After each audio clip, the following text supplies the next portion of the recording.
In this video, I will show you how to take data from an Excel sheet, turn it into a Dash app, and view it in your web browser. Down here, I have the sample document I will be demoing this with. It contains some generic information on scores by category for 2 students and is contained in the same directory as my app. It's called examplescores.xlsx. First, I'll start by importing pandas to read the Excel file and the core pieces of Dash to build the web app. Next, I'll point pandas at the Excel file and load one sheet into a data frame. Now I'll create a Dash app and define a simple layout that shows the Excel data in a table in the browser. You'll see I've commented out some of this just to show you how little code you need in order to get your Excel file viewable in the browser. All that is commented out within this html.div is style and contextual content that isn't necessary to get this to work. To my app's layout attribute, I assign a single div object from Dash's HTML module. To get just the table, I use a data table from the Dash table module.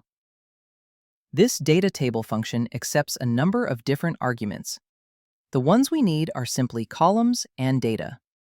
The columns argument is assigned the columns of the data frame, which I'm able to obtain by iterating through the columns attribute of my data frame. The values are stored as a list of key value pairs. The data argument needs a dictionary. You can obtain a dictionary version of the data in a data frame by using the toDict method of the data frame and passing it records. That's all we need to do to create the table on the page. Let's jump down to the bottom where we have some logic to start the app in the browser. When I run this script, Dash will start a local web server.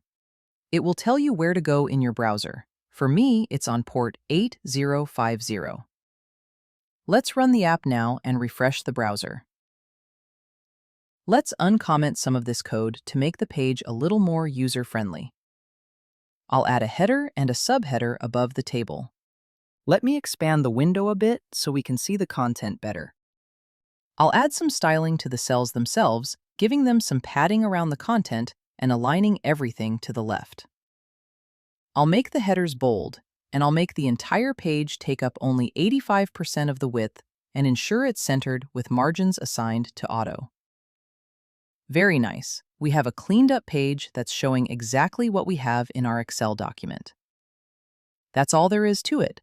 Read your Excel sheet with pandas, pass the data frame into a Dash layout, which we did via the data table method of the Dash table object, and run the server to view it in your browser. Thank you for watching. Please let me know in the comments if this was a helpful video. Do give it a thumbs up if you liked it, and don't forget to subscribe so you know when the next video drops.